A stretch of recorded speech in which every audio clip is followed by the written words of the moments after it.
भी हम कर पा रहे हैं उनकी बहुत बड़ी कृपा है। तो सर्वप्रथम हम सभी परम पूज्य गुरुदेव परमवंदनीय माता जी को, जिन्होंने धरती पर स्वर्ग के अवतरण और के लिए युग निर्माण योजना को मूर्त रूप दिया, आइए हम सभी श्रद्धा पूर्वक उन्हें नमन करते हैं। ओम अज्ञानतिमिरान्धस्य ज्ञानाञ्जनशलाकया चक्षुरुन्मीलितं येन तस्मै श्रीगुरवे नमः। हरने को अज्ञान ज्ञान की ज्योति अखंड जलाई, भूपर लाने स्वर्ग योजना युग निर्माण चलाई। ज्ञान यज्ञ के लिए समर्पित जिनका जीवन सारा, उन सद्गुरु श्री राम चरण में विनम्र प्रणाम हमारा। उन सद्गुरु श्री राम चरण में विनम्र प्रणाम हमारा। परम श्रद्धेय डॉक्टर साहब, परम श्रद्धेय जी, जिनके मार्गदर्शन में संपूर्ण अखिल विश्व गायत्री परिवार देश विदेश में युग निर्माण के सूत्रों को जन जन तक पहुंचा रहा है, उन्हें भी हम श्रद्धा पूर्वक कोटि कोटि प्रणाम करते हैं। आदरणीय डॉक्टर गायत्री शर्मा दीदी, जो कि शांति कुंज में आवगढ़ीय संस्कारवान पीढ़ी के केंद्रीय समन्वयक हैं, उनको भी मैं सादर प्रणाम करती हूँ। दीदी के अथक प्रयासों से अनेकों ऑनलाइन और शांति कुंज में भी अनेकों इस निमित्त शिविर आयोजित किए गए हैं, सेमिनार वर्कशॉप, जिसमें कि जन जन को इस बात के लिए प्रेरित किया जा रहा है कि वो अपनी संतान को कैसे शारीरिक, मानसिक, भावनात्मक रूप से स्वस्थ बना सकते हैं। और इसी निमित्त, इसी क्रम में जो राजस्थान की कार्यशाला आयोजित की जा रही है, इसका चौथा दिन है। ऑनलाइन जुड़े हुए सभी परिजनों को मैं सादर प्रणाम करती हूँ। आज का हमारा जो विषय है कि माँ एवं शिशु के शारीरिक, मानसिक एवं भावनात्मक विकास हेतु गर्भावस्था में उत्तम आहार क्या होना चाहिए। वैसे तो आहार का सभी के लिए महत्व होता है, लेकिन गर्भवती माँ के लिए विशेष महत्व होता है, क्योंकि ये तो सभी जानते हैं कि आहार से हमारा शारीरिक पोषण होता है, लेकिन ये बहुत कम लोग जानते हैं, इस तरफ ध्यान बहुत कम लोग देते हैं कि आहार से हमारे मानसिक, बौद्धिक, भावनात्मक स्वास्थ्य को भी प्रभावित किया जा सकता है। लेकिन गर्भवती माँ के लिए इसका महत्व बहुत अधिक है, क्योंकि इस समय उसके अंदर एक शिशु उसके जुड़ा हुआ है, उसके अंदर पल रहा है, और दोनों शिशु का स्वास्थ्य माँ के स्वास्थ्य से जुड़ा होता है। शारीरिक स्वास्थ्य के लिए तो सभी ध्यान देते हैं, लेकिन भावनात्मक और मानसिक स्वास्थ्य का क्या महत्व है। हमने ऐसे बहुत सारे लोग देखे होंगे जो शारीरिक रूप से बहुत स्वस्थ होते हैं, बौद्धिक रूप से भी उनका स्वास्थ्य बहुत, मतलब बुद्धि बहुत तेज होती है, लेकिन भावनात्मक रूप से वो उतने सशक्त, मजबूत नहीं होते हैं, तो वो अपने जीवन में ठोकरें खाते रहते हैं, असफल होते हैं, रोते कलपते हुए उनका जीवन निकल जाता है। लेकिन ऐसे बहुत सारे लोग होते हैं जो शारीरिक रूप से उतने सामान्य स्वास्थ्य होता है और बौद्धिक रूप से भी सामान्य उनका होता है, लेकिन भावनात्मक रूप से जब वो मजबूत होते हैं, अच्छे, तो संवेदना होती है उनके अंदर, आध्यात्मिक रूप से उनके चिंतन उच्च स्तरीय होता है, उत्कृष्ट होता है, तो वो महामानव और सिद्ध पुरुष बन जाते हैं। वो सिर्फ अपना ही नहीं, अपना जीवन तो ऊंचा उठाते ही हैं, साथ ही वो अनेकों की नाव पार लगा देते हैं। जबकि भावनात्मक रूप से जो स्वस्थ नहीं होते हैं, उनका स्वयं का जीवन अपने लिए बोझ बन जाता है और परिवार के लिए, समाज के लिए भी वो कुछ नहीं कर पाते हैं। तो गर्भवती माँ को इस बात का विशेष ध्यान देना चाहिए कि अगर वो स्वयं शारीरिक, मानसिक और भावनात्मक रूप से स्वस्थ रहती है, तो उसका बच्चा भी वैसा ही बनेगा। तो इसके लिए आधुनिक विज्ञान क्या कहता है कि अगर माँ स्वस्थ रहती है तो बच्चे का भी विकास ठीक से होगा, और माँ अगर आहार का ध्यान देती है तो उसको जब प्रसव के समय जो ऊर्जा, बल, उत्साह और प्राण शक्ति की आवश्यकता है, साथ ही उसको मानसिक और भावनात्मक पोषण भी मिलता है आहार से। और प्रसव के पश्चात जो स्तनपान कराती है, दूध में अधिक पोषक तत्व उपलब्ध रहेंगे और कॉम्प्लिकेशंस किसी तरह की ना आए डिलीवरी के समय या गर्भकाल में, इसके लिए भी उसको आहार का ध्यान देने की जरूरत है। यही बात हमारे आयुर्वेद में चरक महर्षि ने भी कही है कि आहार जब पचता है तो उसका आहार रस बनता है। 6 प्रकार के षट रस होते हैं, मधुर, लवण, अम्ल, कटु, तिक्त और कषाय। तो ये 3 कार्य करते हैं, ये सारे 6 रस जो है कि माँ का पोषण, शिशु का विकास और पोषण, और दूध का उत्पादन।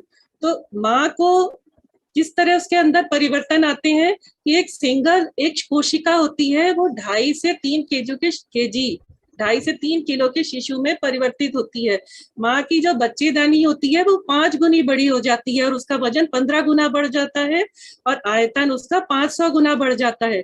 छोटा सा योग सहायक होता है जो भोजन देता है, वो 2.5 से 3 किलो के प्लेसेंटा में परिवर्तित हो जाता है। स्तन का विकास होता है। गर्भाशय जहाँ भ्रूण का विकास होगा, उसकी मजबूती का भी पहले से ध्यान देना जरूरी है, क्योंकि जब तक गर्भधारण होता है, टेस्ट पॉजिटिव आता है, तब तक तो आरंभिक समय निकल चुका होता है। तो इसीलिए पहले से ध्यान देना जरूरी है। और आरंभिक जो समय होता है, उस समय वैसे ही जी घबराता है, पाचन संबंधी समस्याएं भी 9 महीने कुछ ना कुछ लगी रहती हैं, अन्य समस्याएं भी हो जाती हैं। तो इसलिए एकदम से उसकी पूर्ति नहीं हो सकती, इसलिए आहार का पहले से ध्यान देना जरूरी है। ना मालूम चल पाया हो जिनको, तो जब पता चलता है तब से ही वो ध्यान देना शुरू कर दें। अगर ध्यान नहीं देते हैं पहले से, तो बच्चे को गर्भ में ही कई बीमारियां जड़ बना लेती हैं। और पहले तो गर्भधारण ही मुश्किल से होता है, हो गया तो फिर कमजोर होगी अगर माँ, तो गर्भपात हो सकता है, और या फिर समय से पहले प्रसव हो जाएगा। कई बार उसको उच्च रक्तचाप की समस्या हो जाती है, थायराइड हो सकता है। एक बीमारी है न्यूरल ट्यूब डिफेक्ट, जो रीढ़ की हड्डी से संबंधित बीमारी है, और इसका कोई इलाज नहीं है। ये फोलिक एसिड की कमी से होता है, और अगर ये हो गया तो फिर सफाई ही करवानी पड़ती है। और फिर डॉक्टर कहते हैं कि आप 3 महीने पहले से, जब अगली बार आप गर्भधारण करें, तो 3 महीने पहले से फोलिक एसिड लेना शुरू कर दें। तो बच्चे के विकास और माँ के स्वास्थ्य दोनों ही प्रभावित होते हैं अगर गर्भधारण से पूर्व स्वस्थ आहार का ध्यान न दिया जाए, और 9 महीने तो देना ही चाहिए। तो डॉक्टर क्या बोलते हैं कि फोलिक एसिड और जिंक खाने की सलाह देते हैं कि पहले से लेना चाहिए, और आहार संतुलित हो। संतुलित आहार किसको बोलते हैं? जिसमें पोषक तत्व उचित मात्रा में हो, उचित अनुपात में हो, और उचित परिमाण, उसका रेशियो भी सही होना चाहिए। और आहार के साथ दिनचर्या, मानसिक और भावनात्मक वातावरण, ये सारा कुछ जब ध्यान दिया जाता है, तो इसी को आध्यात्मिक भाषा में हमारे ऋषियों ने जो कहा है गर्भाधान संस्कार, उसमें इसीलिए यही बताया जाता था, गर्भाधान संस्कार जो कराया जाता था। और डॉक्टर्स भी प्री कंसेप्शनल प्रिपरेशन इसी को बोलते हैं। तो अब ये सब आती है बात कि गर्भवती जो माँ होती है, उसको बहुत सारे प्रश्न होते हैं। अकेली रह रही होती है वो, तो जैसे न्यूक्लियर फैमिली होती है, तो उसको समझ में नहीं आता है कि मैं क्या लूं, कब लूं। डॉक्टर्स कुछ बता रहे हैं, आयुर्वेद कुछ बता रहा है, किताबों में कहीं और कुछ लिखा है, किसी ने कुछ बताया, तो इतने सारे प्रश्न मन में होते हैं। तो यहाँ आज हम आपको जो डॉक्टर्स क्या कहते हैं, मेडिकल साइंस क्या कह रही है, और हमारा आयुर्वेद क्या कहता है, हमारे शास्त्र क्या कहते हैं, वो सारा कुछ बताएंगे। तो आगे जो इतनी सारी आपको जानकारियां देने जा रहे हैं, तो आप उसके लिए बिल्कुल भी घबराए नहीं कि इतनी सारी जानकारी दे दी, हम इसको कैसे समझेंगे, कैसे करेंगे। ये जो इसका वीडियो है, ये अपलोड हो जाएगा, यूट्यूब पर रहेगा, आप इसको बाद में भी सुन सकते हैं। और चूंकि महत्वपूर्ण जानकारियां हैं बहुत सारी, और इसमें गर्भवती माँ के लिए तो है ही, और सबके लिए भी अच्छी जानकारियां हैं, तो सभी इसको ध्यान से सुने। और कुछ रह जाता है तो घबराए, परेशान ना हो, बाद में आप उसको सुन सकते हैं। तो हम अब जैसे फ्लाइट टेक ऑफ करती है तो कमर सीट बेल्ट बांध लेते हैं, तो उसी तरह से हम अब आरंभ कर रहे हैं यहाँ से आहार की यात्रा। और उसमें जो भी बातें बताई जा रही हैं, सभी आप उसको पूरा ध्यान पूर्वक सुने। आहार कब से ध्यान देना चाहिए? माँ को गर्भधारण से पूर्व ही ध्यान देना चाहिए। क्या खाना चाहिए? तो आधुनिक विज्ञान कहता है 4S, संतुलित आहार हो, समय से हो, और हमारे शास्त्र कहते हैं कि वो सिर्फ संतुलित और समय से तो हो ही, उसके साथ साथ उसको सात्विक और संस्कारित भी होना चाहिए। इसके साथ साथ हम आज ये भी चर्चा करेंगे कि क्या खाने के साथ साथ क्या ना खाएं, और आयुर्वेद क्या कहता है, मासानुमासिक परिचर्या, उसको कहते हैं कि हर महीने क्या खाना चाहिए। श्रद्धा जी का इस बात पे बहुत उनका आग्रह था कि इस चीज को जरूर सम्मिलित किया जाए, तो इसको भी हमारे डॉक्टर्स जो अनुभवी हैं, उन्होंने जो चीजें बताई उसको उसमें सम्मिलित किया गया है। तो आगे ये सारी बातों की हम चर्चा करेंगे। तो जो संतुलित आहार होता है, सबसे पहले मेडिकल साइंस क्या कहती है उसको हम जल्दी से इसको समझते जाएंगे कि मेडिकल साइंस क्या कहती है कि आहार में कुछ मूलभूत तत्व होते हैं और कुछ अतिरिक्त पोषक तत्व होते हैं, तो वो सभी कुछ हमारे आहार में सम्मिलित होना चाहिए। तो मूलभूत तत्व कौन से होते हैं? प्रोटीन, कार्बोहाइड्रेट, फैट, ये मूलभूत तत्व होते हैं। इसका अनुपात कैसे होना चाहिए? 4:4:1 का रेशियो होना चाहिए। कि जैसे प्रोटीन जितनी मात्रा में होगा, अगर 4 भाग है तो कार्बोहाइड्रेट भी 4 भाग होगा, और जो फैट है, वसा है, वो सिर्फ 1 भाग में लेंगे। और जो अन्य विटामिन, मिनरल, माइक्रोन्यूट्रिएंट्स, एंटीऑक्सीडेंट्स होते हैं, ये बहुत थोड़ी मात्रा में, क्योंकि ये आहार जो हम लेते हैं उसमें ये होता है, और ऊपर से बहुत थोड़ा लेने की जरूरत पड़ती है। और इसके अलावा पानी एक बहुत ही महत्वपूर्ण तत्व है, जिसको रोज इसको विशेष रूप से लेना चाहिए, 10 से 12 गिलास अवश्य लें।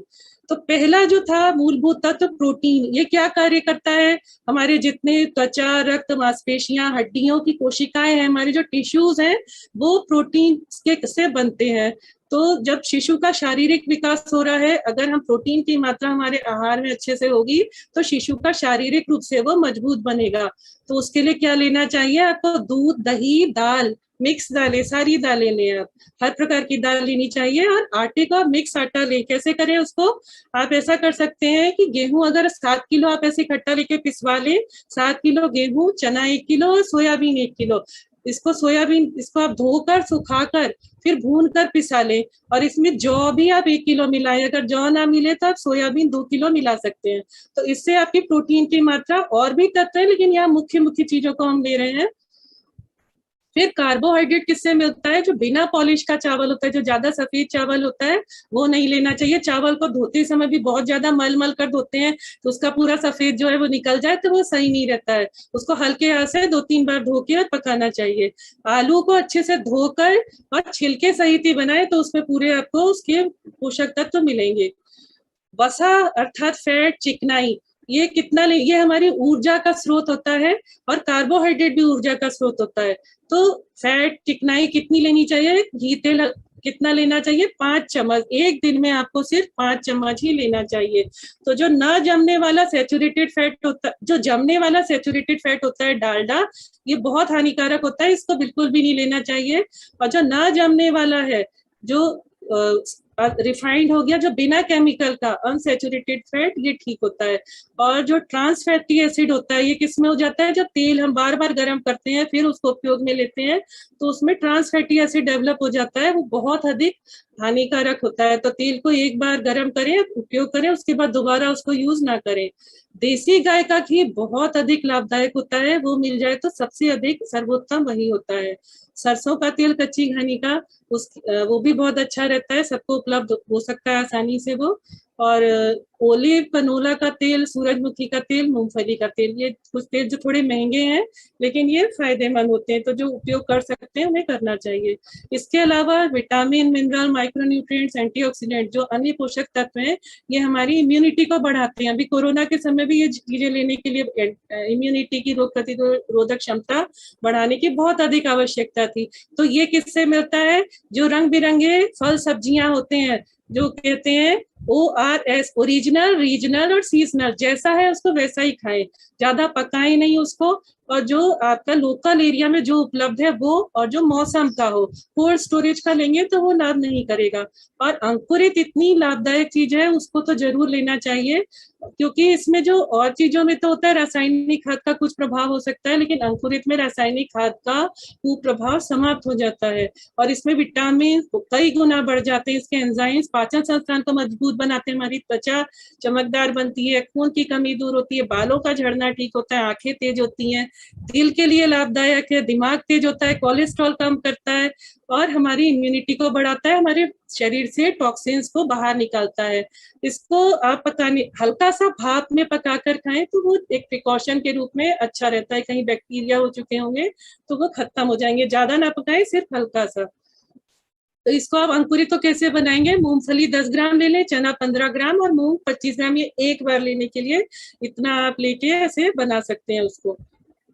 फिर अतिरिक्त पोषक तत्वों की क्यों आवश्यकता होती है? कि क्या होता है, कई बार बहनें ज्यादा पका लेती हैं, ज्यादा तला भुना, या आपने संतुलित तो ले लिया लेकिन उसको ज्यादा पका लिया, या रखा हुआ, आप जॉब पे जा रहे हैं, सुबह से रखा हुआ टिफिन ले जा रहे हैं, शाम को खा रहे हैं, तो उसके पोषक तत्व खत्म हो जाते हैं। और उसको ज्यादा हरी सब्जियां अगर नहीं खाते हैं तो भी नहीं मिलेंगे, तो ये चीजों की कमी हो जाती है। तो इसलिए कई बार डॉक्टर्स ऊपर से देने के लिए भी बोलते हैं, तो उसको ले लेना चाहिए। लेकिन कोशिश ये होनी चाहिए कि इस समय, क्योंकि पाचन इस समय कमजोर हो जाता है, तो कई बार हमारा शरीर उन चीजों को एब्जॉर्ब नहीं कर पाता है। तो कोशिश ये करनी चाहिए कि जो प्राकृतिक रूप से ही फल सब्जियों और सब प्रकार की दालें, सब प्रकार के फल, सब प्रकार की सब्जियां खाएं, ताकि आपको सभी पोषक तत्व मिलते रहे। तो जो अतिरिक्त पोषक तत्व है, जो प्रोटीन, कार्बोहाइड्रेट और फैट, ये तो लेना ही है आपको, लेकिन इसके अलावा जो अतिरिक्त पोषक तत्व है उसको 4 महत्वपूर्ण भागों में बांट सकते हैं। पहला होता है कि मस्तिष्क के विकास के लिए, दूसरा शारीरिक विकास के लिए, तीसरा हमारी इम्यूनिटी बढ़ाता है, चौथा हमारे पाचन संस्थान को मजबूत बनाता है। तो पहला जो तिमाही होता है उसमें बच्चे के मस्तिष्क का विकास होता है। उस समय हमें ऐसी, गर्भवती माँ को ऐसी चीजें लेनी चाहिए जो मस्तिष्क के विकास में सहायक हो। और जो द्वितीय तिमाही होता है उसमें बच्चे के शरीर का विकास होता है। तो शरीर के विकास के लिए कौन कौन सी चीजें लेनी चाहिए, वो उसको हम चर्चा करेंगे। ये सारी चीजें इसमें क्या क्या लेना है वो हम आगे चर्चा करेंगे। इसी तरह हमारी रोग प्रतिरोधक क्षमता बढ़ाने के लिए पाचन संस्थान से संबंधित, जो हमारे पाचन संस्थान को मजबूत बनाने वाली चीजें हैं, ये तो पूरे 9 माह लेना चाहिए। इसके अतिरिक्त तृतीय तिमाही में पानी और फाइबर युक्त चीजों को अधिक लेना चाहिए, क्योंकि उस समय कब्ज की समस्या नहीं होनी चाहिए, और उस समय कब्ज की समस्या अक्सर हो जाती है। तो इसलिए थायमीन, जो ऊर्जा की जरूरत होती है, वो लेना चाहिए। तो एक एक चीज को हम आगे देखेंगे कि प्रथम तिमाही में मस्तिष्क के विकास के लिए, अब इतनी सारी चीजें आपको दिख रही हैं तो आप सोचेंगे अरे इतना सारा लेना है, कैसे लें। तो आप इसमें मोटा मोटा समझ लें कि सिर्फ जानकारी के लिए आपको बता रहे हैं कि मस्तिष्क का विकास जो होता है हमारा DHA, choline, iodine, folic acid, vitamin B12, zinc, omega 3 fatty acid, इस सब से होता है। तो आपको जो इतनी सारी चीजें दिख रही हैं कि बादाम, अखरोट, सारी मिक्स दालें, सोयाबीन का दूध, हरी पत्तेदार सब्जियां, हरी सब्जियां, मूंगफली, अलसी, ये सोयाबीन से जो दूध से जो उसका पनीर बनाते हैं, टोफू, उसको कैसे बनाते हैं वो भी आपको बताएंगे। तो जो लोग पनीर नहीं ले सकते हैं उनको टोफू सरल सस्ता पड़ता है, तो वो घर में भी बनाकर उसको ले सकते हैं। दूध और दूध से बने उत्पाद ये बहुत ही उपयोगी होते हैं, इसको लेना चाहिए। और आरंभिक 3 महीने में जी मिचलाता है, तो उसके लिए थोड़ा सा अदरक का टुकड़ा मुंह में रखना है, वो बहुत लाभदायक रहता है। टोफू कैसे बनाना है, सोयाबीन के दानों को आप भिगो दें 6-7 घंटे के लिए, उसका छिलका निकाल लें, उसको पीस लें, 1 लीटर उबलते पानी में सोयाबीन का पेस्ट डालें, उसको चलाते रहे 5 मिनट। जब उसमें उबाल आ जाए, उसको चलाना इसलिए क्योंकि लग जाएगा नहीं तो वो तले में। तो जब उसमें उबाल आ जाए तो आप उस सोयाबीन के दूध को उसमें नींबू या दही डालकर फाड़ लें, और पहले उसको आप छान लेंगे, और उसके बाद जो दूध होगा उसको आप फाड़ेंगे, और फिर उसमें से पनीर छान के अलग कर लेंगे। तो जो उसका पेस्ट जो बचेगा उसको आप परोठी आदि में भर के बना सकते हैं, और ये पनीर इस तरह से आपको सोयाबीन का मिल जाएगा। अब शारीरिक विकास है, तो द्वितीय तिमाही में क्या करना है कि आपको, इस समय हड्डियों का विकास होता है, शरीर का विकास होता है, तो बहुत जरूरी है कि इस समय कैल्शियम, मैग्नीशियम, विटामिन डी और आयरन लिया जाए। 2 घंटे धूप में नित्य बैठना चाहिए। कैल्शियम इतना जरूरी है कि अगर इसको ठीक से ना लिया जाए तो बीपी अधिक हो सकता है, और अगर ये समस्या अधिक बढ़ गई तो प्रोटीन की मात्रा पेशाब में जाने लगती है, और प्रोटीन ज्यादा अगर निकला तो माँ को झटके आने लग जाते हैं, और फिर उसको बचाना मुश्किल हो जाता है। तो ये छोटी छोटी बातें हैं, लेकिन इसका अगर ध्यान दिया जाता है तो गंभीर समस्याओं से बचा जा सकता है। जो मैग्नीशियम होता है ये बीजों में होता है, जैसे कद्दू, सूरजमुखी, तरबूज के बीज हैं, बादाम है, अलसी, इन सब में, तो ये सब भी जरूर लेना चाहिए। और इसके बाद होता है पानी और फाइबर और थायमीन, ये तृतीय तिमाही, जो 3rd ट्राइमेस्टर होता है उस समय लेना चाहिए। तो फाइबर युक्त जो चीजें हैं, जो हरी सब्जियां हैं, साबुत फल हैं, ये लेना चाहिए। जूस ना लें। और चोकर युक्त आटा, आटा कैसा होगा, उसको चोकर को छानना नहीं है, आपने मिक्स आटा आपको बताया। इसी, और एक छोटी जो पुस्तक है आवगढ़ी संस्कारवान पीढ़ी, उसमें भी उसके बारे में दिया हुआ है, तो उससे भी आपको पता चल जाएगा। और थायमीन जो हमें ऊर्जा देता है, जो गर्भवती को उस समय तो भोजन से ऊर्जा बनाने में मदद करता है, इसकी विशेष आवश्यकता होती है। तो ये सूरजमुखी के बीज, काली उड़द दाल, राजमा, सोयाबीन ये लेना चाहिए। जिनको अगर काली उड़द नहीं हजम होती है, प्रॉब्लम होती है, तो वो कम ले या हींग से आदि से छौंक कर ले सकते हैं। तो पूरे 9 माह क्या खाना है, तो विटामिन सी की मात्रा अच्छे से होनी चाहिए, विटामिन ई और विटामिन ए आंखों के लिए बहुत अच्छा होता है। तो सारे जो खट्टे फल हैं, नींबू, आंवला, संतरा और बादाम, मूंगफली, शिमला मिर्च हो गई, रंगीन फल हो गए, पपीता भी लेना चाहिए। पका पपीता एसिडिटी को ठीक करता है, इसलिए पका पपीता लेना चाहिए। कच्चा पपीता ना लें, वो नुकसान कर देता है इस समय, तो विशेष रूप से ध्यान दें, कच्चा पपीता नहीं खाना चाहिए। और पूरे 9 माह जो पाचन संस्थान को मजबूत बनाए वो होता है फ्रुक्टो ओलिगोसैकराइड, जिन जिन चीजों में होता है वो लेना चाहिए। तो वो कौन सी चीजें हैं, केला, गेहूं, जौ, दही और मट्ठा। मट्ठा हमेशा जीरा आदि, पुदीना वगैरह डाल के आप लें, पूरा पाचन के लिए अमृत के तुल्य होता है। दही, जौ, केला ये सब ले सकते हैं आप। ये पानी का विशेष महत्व है, ये हमारे बल, उत्साह और धैर्य को बढ़ाता है। इस समय धीरज की भी चिड़चिड़ापन हो जाता है, धीरज की आवश्यकता होती है। तो जब भी चिड़चिड़ापन हो तो आप बैठ कर बोलते हैं ना, ठंडा पानी पिए, तो और उत्साह बना रहे, शक्ति बनी रहे, तो कम से कम दिन में 4 से 6 लीटर पानी पीना चाहिए। तो 10 से 12 गिलास, ये जो कॉन्स्टिपेशन की समस्या इस समय हो जाती है उसको दूर करता है। और जितने शरीर से टॉक्सिन्स होते हैं वो पसीने और पेशाब के द्वारा सारी गंदगी बाहर निकलती है। तो जब आप पानी पिएंगे तभी वो बाहर निकल पाएगी। साथ ही बॉडी के तापमान को भी ये सामान्य रखता है। तो इसलिए ताजा, शुद्ध, स्वच्छ जल पीना चाहिए। इसके साथ ही एक और जो जापान के एक साइंटिस्ट हैं, मसारू इमोटो, इन्होंने बहुत ही महत्वपूर्ण बात बताई कि जो सामान्य पानी होता है, अगर हम प्रार्थना भाव से पानी को दोनों हाथों में लेकर उसके प्रति अच्छे भाव रखते हैं, प्रार्थना करते हैं कि उसमें शक्ति, ऊर्जा आ जाए, तो वो पानी अमृत तुल्य हो जाता है। तो ये इस तरह के जो क्रिस्टल्स हैं ये बन जाते हैं। ये आप देख रहे हैं कितने सुंदर क्रिस्टल्स बन जाते हैं प्रार्थना करने के बाद, ये विज्ञान कह रहा है। तो इसलिए पानी पीने के पहले उसको हाथ में लेकर कुछ क्षण उसके, सभी को ये चीज करना चाहिए।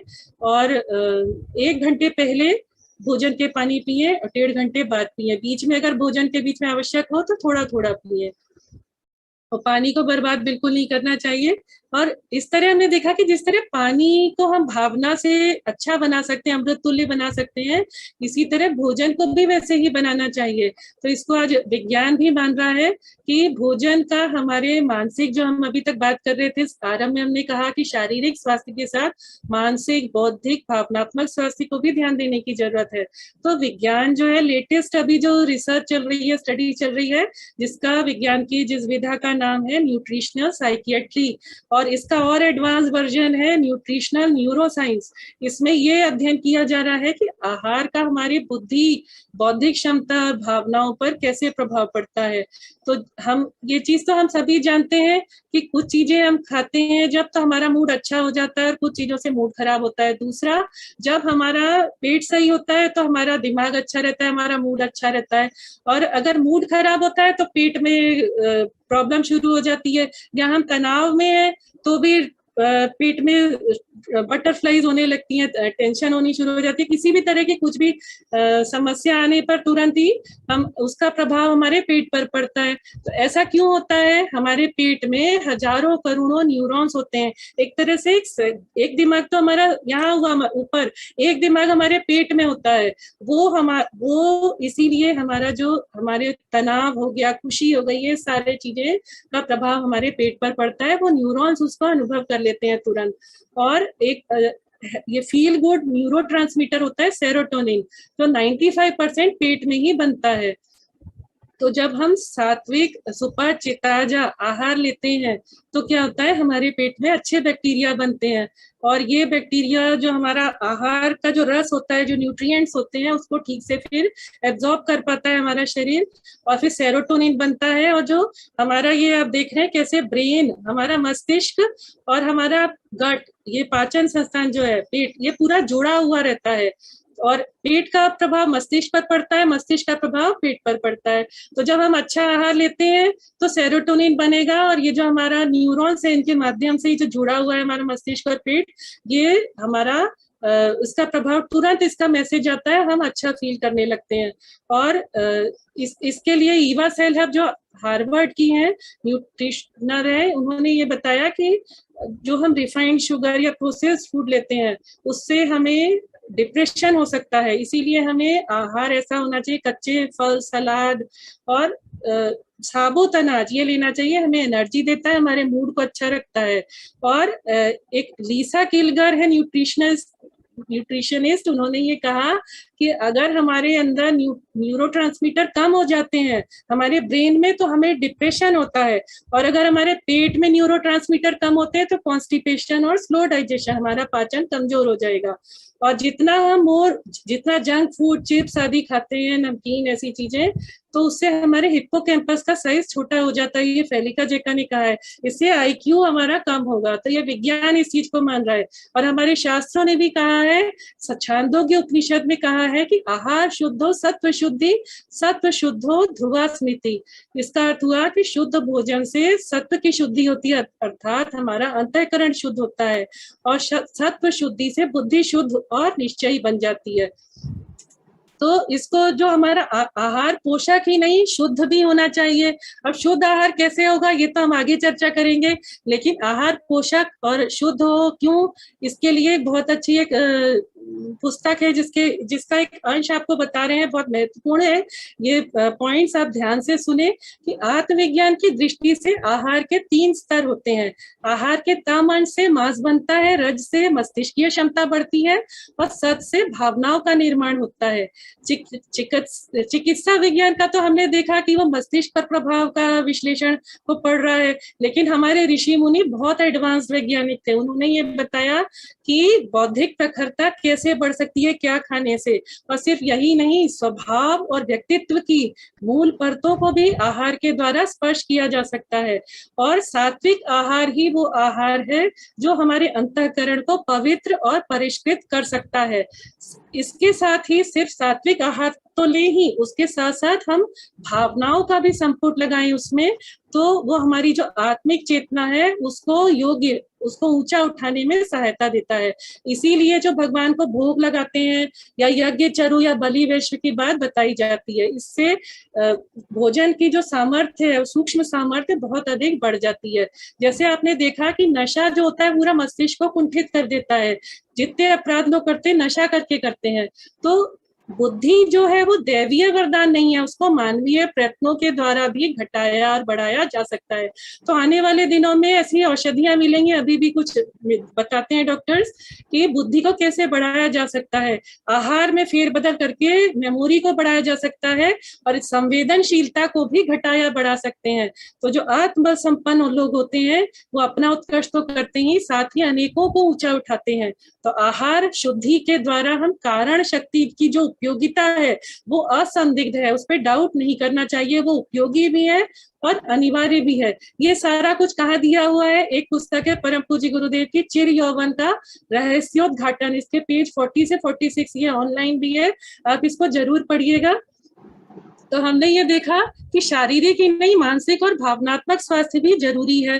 तो जैसे हम कहते हैं कि मनुष्य की जैसी प्रकृति होती है उसको वैसा ही आहार प्रिय होता है। और साथ ही ये भी होता है कि जैसा खाए अन्न वैसा होए मन। तो प्रकृति के अनुसार आहार अच्छा लगता है और आहार जैसा कर खाएंगे वैसा ही हमारा मन और हमारी प्रकृति बनती जाएगी और इसी का प्रभाव शिशु पर भी पड़ेगा। तो इस समय बहुत अधिक जिम्मेदारी है कि शिशु को जैसा हम बनाना चाहते हैं वैसा ही हम आहार भी ले। तो गीता में कहा गया है 3 तरह का आहार होता है, सात्विक, राजसिक और तामसिक। तो सात्विक आहार कौन सा होता है? जो रसमय, स्निग्ध, स्वास्थ्यप्रद और हृदय को भाने वाला हो। शाकाहारी आहार जो भी होता है वो सारा सात्विक होता है, गेहूं, दाल, चावल, दलिया आदि, अंकुरित दूध के उत्पाद। तो जो ताजा हो और शीघ्र पचने वाला सादा भोजन हो और साथ में उसको कम तेल कम मसाले में पकाया जाए। ये क्या, इसका प्रभाव क्या होता है? ये मनुष्य को विनम्र, क्षमाशील, शांत, स्थिर, एकाग्र और मन उसका वश में रहता है, उसका पित्त शांत रहता है, शरीर स्वस्थ रहता है, उसकी आयु बढ़ती है, वो प्रसन्न रहता है और दूसरों से प्रेम करने वाला होता है। तो अगर माँ ये सारे गुण चाहती है कि उसके बच्चे में हो, तो वो अगर अपने मन, विचार और भावनाओं को संकल्प पूर्वक दृढ़ता पूर्वक सोचती है कि मुझे ऐसा करना है और अपने को शुद्ध, पवित्र और निर्मल बनाना है, और साथ में ये आहार को सात्विक ले, तो निश्चित रूप से ये विश्वास करना चाहिए कि जो उसकी संतान होगी वो महान बनेगी। वहीं जो राजसिक भोजन होता है, जो पसंद आता है, जो इस समय मन करता है ज्यादा चटपटा कुछ खाने का, तो हल्का फुल्का कभी कभार मन है तो घर में बनाकर ले लें, लेकिन ज्यादा ये सब चीजें जो खाते हैं ये राजसिक होती। कोल्ड ड्रिंक, कॉफी, चाय, मिठाइयाँ, जितने व्यंजन है ज्यादा तला भुना, ये सब क्या करता है? जलन, दुख, चिंता, कामुकता, उत्तेजना, आवेश, तनाव पैदा करता है। ऐसे पदार्थों को ग्रहण करते समय भी तकलीफ होती है और आगे जाकर भी ये रोग पैदा करेंगे। तो इसके लिए कोई कहेंगे कि तो हमें खाने में अच्छा लगता है, तो कैसे हम इसको छोड़ दें? मन करता है। तो इसके लिए ईवा सेलर जो हार्वर्ड की है, उन्होंने ये बताया कि कुछ जैसे ही आप खाएंगे तो थोड़ी देर तो सेरोटोनिन रिलीज होगा, तो आपको अच्छा लगेगा, लेकिन थोड़ी देर बाद जब उसका प्रभाव शुरू होगा, जलन होने लगेगी, पचेगा नहीं, पोषक तत्व नहीं मिलेंगे उसमें, तो फिर वो प्रॉब्लम करने लगता है और फिर डिप्रेशन होने लगता है, क्योंकि सेरोटोनिन की मात्रा फिर कम हो जाती है और फिर आपकी ऊर्जा में भी, आपकी ताकत में कमी आ जाएगी। तीसरा जो तामसिक भोजन होता है, जो पुराना, दुर्गंध युक्त, स्वाद रहित मांस, जो प्रोटीन कहा जाता है कि मांस जो होता है, अंडा, ये सब में तो प्रोटीन तो मिल जाता है, लेकिन उसके साथ साथ वो उसके दुष्प्रभाव बहुत सारे होते हैं। शारीरिक पोषण भले ही दे दे, लेकिन उसका मानसिक और भावनात्मक स्वास्थ्य पर बहुत गलत प्रभाव पड़ता है। तो इसलिए ये नहीं लेना चाहिए बिल्कुल भी। साथ ही प्याज, लहसुन का भी ऐसा ही प्रभाव होता है। ये शरीर और मस्तिष्क को क्षति पहुंचाता है तामसिक भोजन, और खाने से 3 घंटे पूर्व पका कर रखा गया है और उसके बाद आप खा रहे हैं, तो उसमें भी वो तामसिक ही कहलाता है। जूठा भी नहीं खाना चाहिए। अभी कोरोना था तो कहा जाता था कि दूरी रखें सब अपनी, तो इसीलिए क्योंकि वो संक्रमण फैलाता है, रोग पैदा करता है, तो जूठा भोजन भी इस समय नहीं करना चाहिए। और फिर तीसरा जो हमने पहले बताया था, संतुलित भोजन हो। दूसरा था सात्विक हो, लेकिन सात्विक के साथ उसको भावनाओं का संपुट लगाना भी जरूरी है, तब वो संस्कारित होगा। तो अन्न के 3 शरीर होते हैं। पहला जो स्थूल भाग होता है वो शरीर से बाहर निकल जाता है मल के रूप में। सूक्ष्म जो होता है वो प्रोटीन, कार्बोहाइड्रेट, फैट के द्वारा हमें ऊर्जा देता है। और तीसरा जो कारण भाग होता है वो उसका अन्न का, उससे हमारा मन बनता है। तो अधर्म की कमाई का ना हो और भगवान को भोग लगाकर खाएं, क्योंकि जो हमारी भावनाएं होती हैं वो अन्न पर सूक्ष्म प्रभाव डालती हैं। माँ अगर चिंता में, टेंशन में, तो उसका भी अन्न पर प्रभाव पड़ेगा। या कोई भी बाहर का भोजन खाते हैं किसी से बाहर से खरीद कर बना हुआ पैक्ड, तो वो व्यावसायिक दृष्टि से बनाया जाता है, उसका प्रभाव पड़ता है।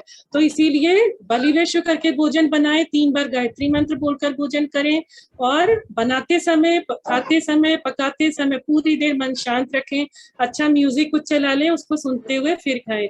बलिवेश कैसे करेंगे? छोटा सा पात्र शांति कुंज में मिलता है, वो ले सकते हैं, या फिर आप छोटे कच्छी में किसी में कर सकते हैं। 5 आहुतियां आप बिना नमक के चावल या रोटी में आप घी और गुड़ मिला लें और 5 आहुतियां दें।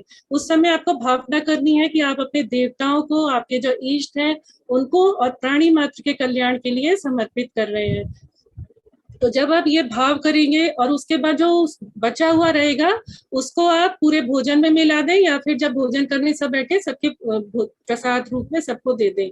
तो इससे क्या होगा, जो आपके भाव उस समय होंगे वही प्राणी मात्र, समाज, सबके कल्याण के भाव वो शिशु उसको सूक्ष्म रूप से उसको वैसा ही बनाएंगे। तो ध्यान रखने योग्य कुछ बातें हैं जो हमें ये ध्यान देनी है कि भोजन को ईश्वर का प्रसाद समझकर बनाएं और खाएं। जैसा भगवान ने दिया वैसा ही खाएं, ज्यादा उसे परिवर्तन ना करें। जो वाङ्मय नंबर 39 है, निरोग जीवन के महत्वपूर्ण सूत्र, इसमें बहुत महत्वपूर्ण बातें दी हुई है, उसको आप पढ़िएगा। और दाल जो है वो भिगोकर थोड़ी देर रख दे तो वो जल्दी पक जाएगी। कुकर में बनाने से वो ठीक से उसके पोषक तत्व तो नहीं मिल पाते हैं। और हल्का भोजन रहना चाहिए। आधा पेट आप फल, सलाद आदि तो अच्छे से खा सकते हैं, लेकिन बाकी चीजें आप आधा पेट भोजन, चौथाई हवा, चौथाई पानी के लिए रखना चाहिए। और नियमित अंतराल पर खाएं, भूख लगने पर ही खाएं, और लेकिन भूखे भी नहीं रहना है। सूरज डूबने से पहले खा लें, और रात्रि में सोने नहीं अगर खा पाते तो कम से कम सोने से 3 घंटे पहले अवश्य खा लें। और खूब चबा चबा कर खाएं, क्योंकि चबा कर खाते हैं तो आपकी जो लार है वो से मिलती है, उसमें एंजाइम्स होते हैं जो भोजन को पचाते हैं। तो खाने को पिए और पानी को खाएं, क्योंकि पानी को घूंट घूंट करके बैठकर पीना चाहिए। तो हर प्रकार के खाद्य पदार्थ आपके भोजन में सम्मिलित किया जाना चाहिए। जितनी अनाज, दालें, सारी मिक्स दालें, बीन्स हो गए, फलियां हो गई, भुने हुए जो रोस्टेड होता है उसको भी आप खाएं, वो भी तला हुआ नहीं, रोस्टेड फायदेमंद होता है। हरी पत्तेदार सब्जियां जितने कंदमूल हैं, शकरकंदी जमीन के अंदर जो उगते हैं, वो सारे कुछ फायदेमंद होते हैं। और टोफू, सोयाबीन का दूध और पनीर दोनों फायदा करता है। इसके अलावा धनिया, पुदीना, कड़ी पत्ता, तुलसी आदि और मसाले कम उपयोग करना चाहिए, लेकिन थोड़ा थोड़ा, जैसे अभी कोरोना के समय बताया गया था, दालचीनी, लौंग, इलायची, तेजपत्ता आदि वो थोड़ा थोड़ा उपयोग करें। सूखे मेवे, बीज में मैग्नीशियम होता है बताया था। और घी, तेल, मक्खन आदि 5 चम्मच दिन भर में सिर्फ 5 चम्मच लेना चाहिए, और पानी पर्याप्त मात्रा में। और ये रेनबो डाइट इसलिए सुंदर सा चित्र देख रहे हैं, इसको ध्यान में रखिएगा कि आपको इसका अर्थ हुआ कि आपको सारे रंग बिरंगे फल सब्जियां खाने हैं और साथ में अंकुरित लेना है। तो ये जो स्वस्थ आहार तालिका क्या होती है कि ये जैसे रोटी, अनाज, दालें, आलू आदि जितनी मात्रा में आप थाली में इतना लेंगे, उतनी ही मात्रा में फल और सब्जियां लेंगे। उसके अलावा उससे थोड़ा कम फलियां, बीन्स, सोया बीन का टोफू, सेम, राजमा ये लेना है। फिर घी, तेल, जो चिकनाई है, ये 5 चम्मच थोड़ी सी मात्रा में। और दूध के उत्पाद भी अच्छे से थोड़ा लेना चाहिए। और अगर थाली में आप ये देखें कि कौन सा आहार कितनी मात्रा में लेना है, तो सबसे अधिक जो लेते हैं कि साबुत अनाज और स्टार्च युक्त सब्जी 3 से 4 कटोरी लेना है, चोकर युक्त लेना है। और सफेद रोटी या सफेद चावल खाना है, ये इससे बचना चाहिए। आलू ज्यादा तल के नहीं खाना चाहिए। तो सब्जियां और फल कैसे, अगर 3.5 कटोरी आप एक थाली में एक दिन में कितना लेना है वो आपको बताया जा रहा है। तो 3.5 कटोरी आप सब्जी लेते हैं, तो 2 कटोरी आप फल ले, मौसम के फल ले, काट कर रखे हुए ना ले, तुरंत ताजा ताजा ही खाए।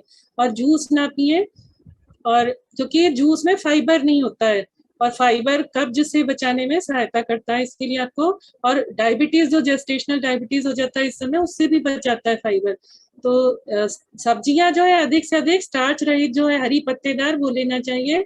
दूध के उत्पाद, प्रोटीन का आपको बता ही चुके हैं सब कितना क्या लेना है। चीनी, जो सफेद चीनी होती है, केमिकल युक्त होती है, इसको नहीं लेना चाहिए। इसकी बजाय आप देशी खांड, गुड़ और खजूर हो गया, मिश्री है, ये सब ले सकते हैं। तो मीठे में चीनी से बचें, बाकी दूसरी जो चीजें हैं उनको आपको लेना चाहिए। घी, तेल का आपको बता ही चुके थे, 5 चम्मच लेना चाहिए।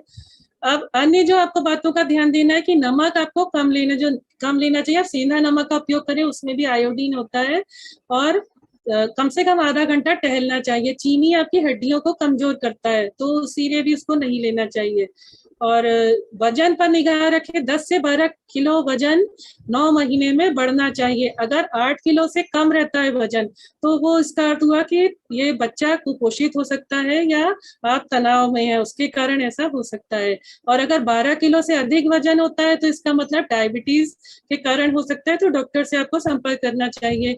या बच्चे के चारों ओर जो पानी होता है वो अधिक मात्रा में हो जाता है, तो भी वजन बढ़ सकता है आपका। तो ऐसी स्थिति में आप वजन पर निगाह रखें और डॉक्टर से संपर्क करें।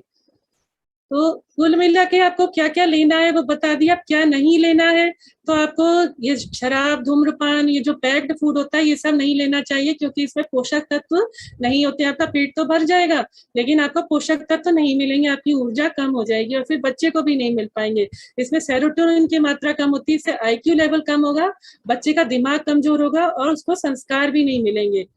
तो ये जो आपको बता रहे हैं कि अभी क्या क्या नहीं करना चाहिए, तो मांसाहार से क्यों बचना चाहिए, क्योंकि इसके बहुत सारे नुकसान हैं। मांस में जो उसको मारा जाता है जानवर को, तो उसके हार्मोन रिलीज होते हैं, उसमें एपिनेफ्रिन, एड्रिनलिन। तो उसके जो डर और पीड़ा का भाव होता है, वो माँ के अंदर आएगा वही हार्मोन्स, और वो बच्चे में भी चले जाएंगे। फिर मांसाहारी जानवर में हाइड्रोक्लोरिक एसिड होता है उसको पचाने के लिए, जबकि मनुष्य के अंदर वो एसिड 20 गुना कमजोर होता है, तो वो उसको पचा ही नहीं सकता है। फिर मांसाहारी प्राणी में एसिडिक लार होती है, जो जबकि मनुष्य की जो लार होती है वो क्षारीय होती है, तो वो उसको पचा नहीं सकती है। और मनुष्य की जो पाचन संस्थान होता है, उसकी आंतें बहुत लंबी होती हैं, जबकि पशु की छोटी होती हैं, तो ठीक से पच नहीं पाने के कारण वो उसमें सड़ता रहता है और सफाई नहीं हो पाती, फिर वो बीमारियां पैदा करता है मनुष्य में। इसीलिए इतनी सारी परेशानियों से बचना है और बच्चे को बचाना है, तो मांसाहार से बिल्कुल बचना चाहिए। और धूम्रपान के क्या नुकसान है, इतनी सारी बीमारियां हैं कि देख के सुन के ही डर लगता है कि बांझपन हो सकता है, गर्भधारण में देरी हो सकती है, पहले सप्ताह में तो बहुत अधिक नुकसान होता है। कोई लोग सोचें कि हम तो बाद में बंद कर देंगे, तो पहले ही सप्ताह में नुकसान हो चुका होता है। तो इसलिए अगर आप प्लान कर रहे हैं कि अब बच्चा होना चाहिए, तो आपको पहले ही मांसाहार, धूम्रपान और शराब ये सब छोड़ देना चाहिए, क्योंकि आज की युवा पीढ़ी के बीच में ये सब बहुत कॉमन है। तो अगर आप अपने बच्चे के प्रति तो जिम्मेदार रहें कि ये बिल्कुल भी ना लें। इसमें ऐसी बीमारियां हो जाती है कि फर्टिलाइज्ड एग जो है गर्भाशय तक नहीं पहुंचता, रास्ते में फंस जाता है, गर्भपात हो सकता है, बच्चा मरा हुआ पैदा हो सकता है, या समय पूर्व उसका जन्म हो सकता है। ये क्लेफ्ट लिप, क्लेफ्ट पैलेट की बीमारी आप देख रहे हैं कि ऐसा बच्चा जन्म ले सकता है, और उसको जन्मजात बहुत सारी बीमारियां हो सकती हैं, उसकी मानसिक विकार हो सकते हैं, बच्चेदानी से बच्चा अलग हो सकता है, प्लेसेंटा नीचे आ जाता है। तो इतनी सारी समस्याओं से बचना है तो बिल्कुल भी धूम्रपान नहीं करना चाहिए। इसी तरह की समस्या शराब पीने, जो अगर माँ शराब का व्यसन करती है तो उसको भी ये सारी समस्याएं आएंगी, और अगर पिता करते हैं तो भी उसका प्रभाव बच्चा देखेगा, तो उसका सूक्ष्म प्रभाव पड़ता है। तो इससे बचना चाहिए कि बिल्कुल आपकी जिम्मेदारी है कि आप एक जीवात्मा को लाने जा रहे हैं, भगवान इतनी बड़ी आपको जिम्मेदारी दे रहे हैं, तो उसको गंभीरता पूर्वक समझना चाहिए। अगर आप शराब पीते हैं तो कम वजन का बच्चे का वजन कम होगा, समय पूर्व प्रसव हो जाएगा, उसकी हड्डियां कमजोर होंगी, जन्मजात विकार हो जाएंगे, और फिटल एल्कोहल सिंड्रोम आप देख रहे हैं कि बच्चा ऐसा होगा, उसका चेहरा और मस्तिष्क का विकास बाधित होगा, उसकी सीखने समझने की क्षमता कम हो जाएगी, उसका फोकस नहीं रहेगा पढ़ाई करते समय। और एडीएचडी नाम की जो बीमारी है कि बच्चा बहुत अधिक सक्रियता तो दिखाता है, लेकिन उसमें एकाग्रता का अभाव होता है, वो जिंदगी में सफल नहीं हो पाता है। तो कुछ और बातें जो हमें ध्यान देनी चाहिए कि चाय कॉफी जो सामान्य आमतौर पर होता है कि चाय कॉफी पी लेते हैं, तो कभी कभार पीने में कोशिश करनी चाहिए कि ना लें, लेकिन लें तो बहुत कम से कम लें, क्योंकि अगर ज्यादा चाय कॉफी पीते हैं तो उससे जी मितलाने की समस्या और बढ़ जाएगी, एसिडिटी की समस्या हो जाएगी, सिर भारी रहेगा, नींद नहीं आएगी। और इस समय पर्याप्त नींद की बहुत ज्यादा आवश्यकता होती है, क्योंकि उस समय गर्भस्थ शिशु का विकास होता है, और अधिक पेशाब की समस्या आएगी तो डिहाइड्रेशन की समस्या हो जाएगी, और गर्भपात की भी आशंका रहती है। इसमें बच्चे का वजन कम हो सकता है। और शाकाहारी भोजन के बहुत सारे लाभ हैं, लेकिन इसमें एक ये होता है कि आयरन, विटामिन B12 और विटामिन डी की कमी हो जाती है, तो अतिरिक्त रूप से लेना चाहिए। लेकिन आमतौर पर होता है कि खून की कमी, एनीमिक होती है बहनें, तो उसके लिए अतिरिक्त रूप से सप्लीमेंट्स दिए जाते हैं, तो ऊपर से उसको जो आयरन आदि दिया जाता है, फोलिक एसिड और विटामिन B12, विटामिन डी, उसको लेना चाहिए, उसको रेगुलर लेते रहे। और पाचन संस्थान इससे कमजोर होता है तो जो अपने फल सब्जियां आदि सभी, धूप लेना है, दूध है, ये सब लेते रहना चाहिए। अगर आप ये सब नहीं लेंगे, आहार का ध्यान नहीं देंगे, सप्लीमेंट जो डॉक्टर ने बताए वो नहीं लेंगे, तो बाद में फिर समस्याएं हो सकती हैं, इंजेक्शन लगाना पड़ सकता है, बोतल चढ़ानी पड़ सकती है, और कॉम्प्लिकेशंस आ सकती है, तो इसका ध्यान दें। और एक होता है पीका की समस्या हो जाती है कई बार, इस समय माँ का मन करता है कि मिट्टी, बर्फ और काला स्टार्च खाने का मन करता है, तो इससे खून में पोषक तत्वों की कमी हो सकती है, तो डॉक्टर से संपर्क करें ऐसी स्थिति में। कुछ लोगों की ये धारणा होती है कि दूध जो पशुओं से बने उत्पाद है वो नहीं खाना चाहिए, और बछड़े के लिए होता है दूध, लेकिन गाय का इतना दूध होता है कि वो पर्याप्त होता है अपने बछड़े के अलावा भी, तो उसमें कैल्शियम और विटामिन डी पर्याप्त मात्रा में होता है, उसको लेना चाहिए। दूध इस समय बहुत आवश्यक होता है।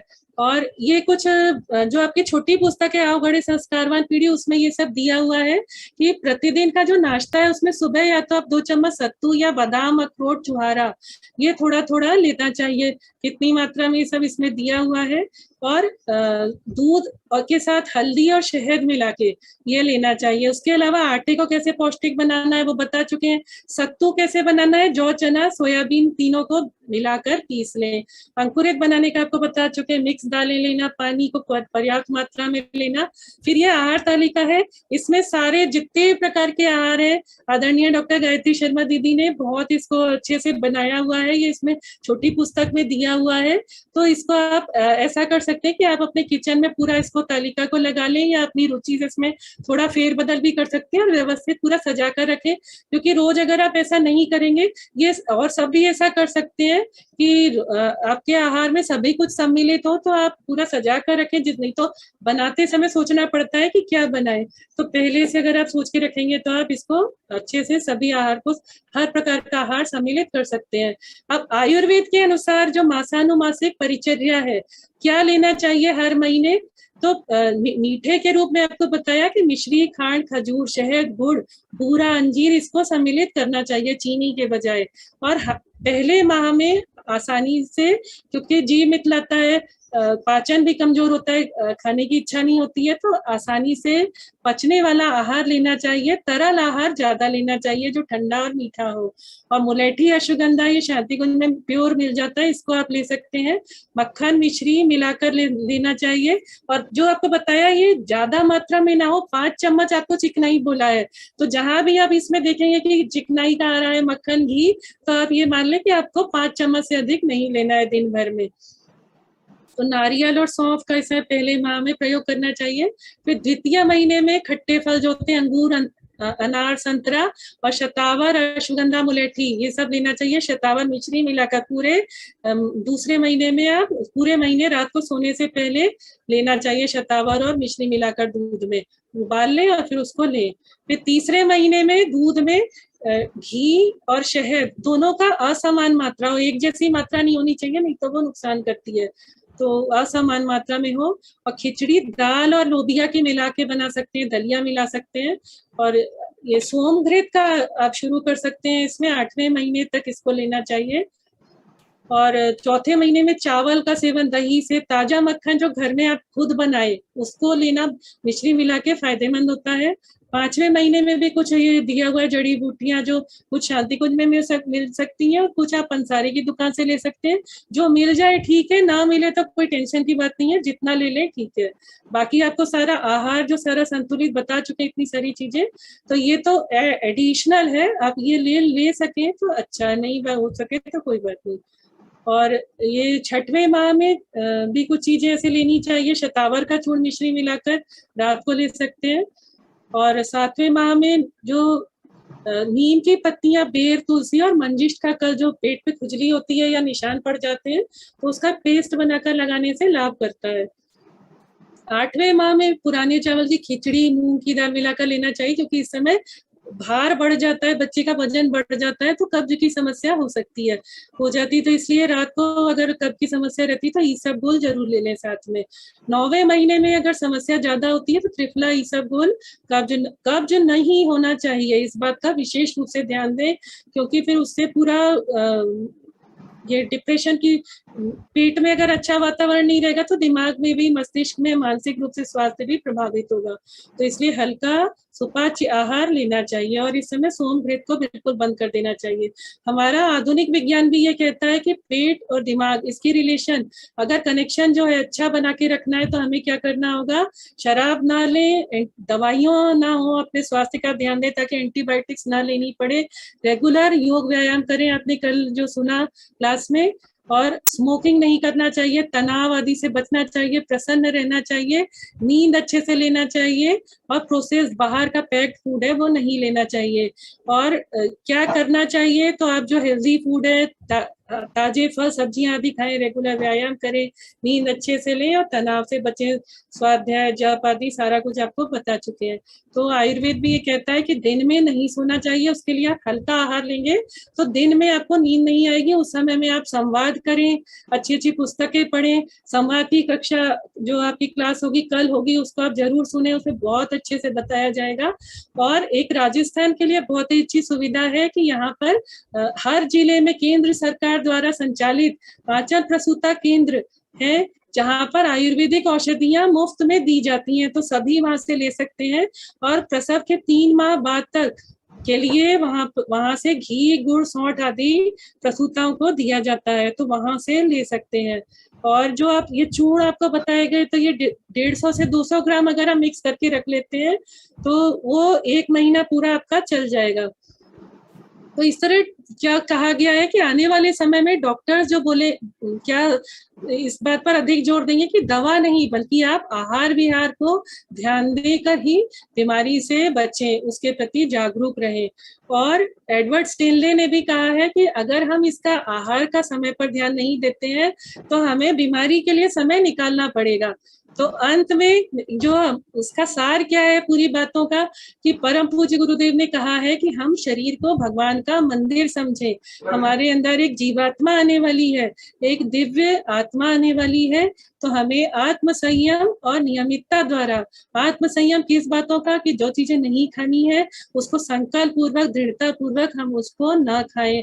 जो मांसाहार, धूम्रपान, शराब, तामसिक भोजन, राजसिक भोजन भी बचना चाहिए। और नियमितता हो, नियमित रूप से हम सभी चीजों को लेते रहे। और आहार संतुलित के साथ साथ सात्विक और संस्कारित हो, उसमें हम भावनाओं का संपुट जरूर लगाए, बलि वैशादी करें। और ऐसा अगर हम करते हैं तो हम एक महान आत्मा की माता बनने का गौरव प्राप्त करेंगे। और शिशु को शारीरिक, मानसिक और भावनात्मक रूप से स्वस्थ बनाने की जिम्मेदारी सिर्फ माँ की नहीं है, पूरे परिवार और पूरे समाज की है। तो जो भी कार्यकर्ता भी हमारे सुन रहे हैं, सिर्फ ये जो ऑनलाइन चल रहा है आपका सेमिनार, इसको तो आप सुने ही, ध्यान दें। इसके बाद ऑनलाइन जो यूट्यूब पे आ जाएगा, इसको भी आप सुने, इसकी तैयारी करें। और इसको आपको जो भी विषय आप तैयार कर सकते हैं, सबकी ये जिम्मेदारी है कि उस विषय को तैयार करें। और उसके बाद अभी इसमें कितनी उपस्थिति हो रही है, सिर्फ 500। तो आपको इसको कितने सारे लोगों तक पहुंचाना है अभी, तो हर जिले में ये इसका ऑनलाइन आयोजित किया जाना चाहिए, हर व्यक्ति को इसकी जानकारी हो। तो इसके लिए सभी तैयारी करेंगे और ये सबकी जिम्मेदारी है। क्योंकि अगर एक बच्चा, हम ये सोचते हैं कि तो हमारे पड़ोसी का बच्चा या किसी और का, हमारे बच्चे तो बड़े हो गए, हमें क्या करना। जिसके बच्चे छोटे हैं वो तो, जिसका जन्म लेने वाला है वो तो ध्यान दे देगा, लेकिन जिसके बच्चे छोटे हैं वो सोचेगा अभी तो हमारे छोटे हैं, हम अभी नहीं कर सकते ये चीज, हम बाद में करेंगे। और जिनके बड़े हो गए हैं वो ये सोचते हैं कि अब तो हमारे बच्चे बड़े हो गए, अब तो हम कुछ कर नहीं सकते। तो उनको ये सोचना चाहिए कि अगर एक भी बच्चा समाज में ऐसा हो जाता है जो माँ को समझ नहीं है, माता पिता को, परिवार को बस ऐसे ही आ गया, तो वो बच्चा अगर अपराधी बन जाता है तो वो पूरे समाज के लिए, देश के लिए कितने बड़ा समस्या बन सकता है। तो ये हम सब की जिम्मेदारी है। तो हम सभी इस चीज का ध्यान देंगे, माँ भी ध्यान देगी, पूरा परिवार, और हम सभी ध्यान देंगे। ये हम सब की जिम्मेदारी है। इन्हीं बातों के साथ मैं अपनी बात को समाप्त करती हूँ। अब जो भी, जिनको जो प्रश्न पूछना है वे पूछ सकते हैं। धन्यवाद। धन्यवाद शालिनी दीदी। गर्भवती माता की आहार दिनचर्या कैसी हो, इस पर आपने बड़ा विस्तार से प्रकाश डाला। क्या चीज़ खाना अधिक लाभदायक है, क्या चीज़ नहीं खानी चाहिए, उसकी पूर्ण जानकारी दी।